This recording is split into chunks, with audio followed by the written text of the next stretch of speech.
Rajshahi medical college হাসপাতালে গত 2 মাসে হামে শিশু ভর্তি হয়েছে অন্তত 300। আক্রান্তের শতকরা 60 ভাগই 9 মাসের কম বয়সী শিশু। হাম ও উপসর্গে মারা গেছে 32 শিশু। আইসিইউতে ভর্তি হতে না পেরে হাসপাতালে চিকিৎসাধীন শিশু মারা যাওয়ার তালিকাও দীর্ঘ হচ্ছে। আমরা 1 ঘন্টা ধরে ওদেরকে ঘেঙ্গাচ্ছি যে ভাই আমাদেরকে আইসিইউ লিখে দেন, ওনারা আইসিইউ লিখে দেয়নি। আকুতি মিনতি করছে, আমার বাচ্চার জন্য একটা আইসিইউ দাও। হাসপাতাল সূত্র বলছে, গত 7 মাসে নিউমোনিয়া, শ্বাসকষ্ট, হামসহ বিভিন্ন রোগে 28,500 শিশু চিকিৎসা নিয়েছে। এর মধ্যে মারা গেছে 2255 জন। মার্চ মাসে মারা গেছে 306 শিশু। গড় হিসেবে প্রতিদিন 10 শিশু মারা গেছে।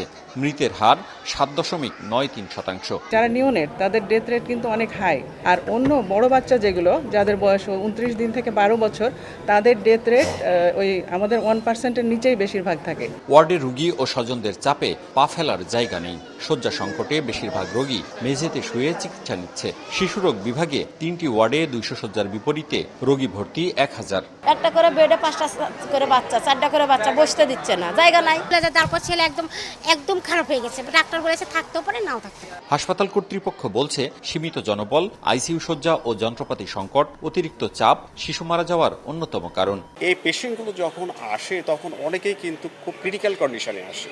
তারপরে আমাদের যে সীমিত জনবল, এই জনবল নিয়ে আমরা আমাদের সর্বোচ্চ চেষ্টা করে যাচ্ছি। রাজশাহী মেডিকেল কলেজ হাসপাতাল কর্তৃপক্ষ হামের রোগীদের চিকিৎসায় একটি বিশেষায়িত ওয়ার্ড, 2টি ওয়ার্ডে কর্নার স্থাপন করেছে। মওদুদ রানা, সময় সংবাদ, রাজশাহী।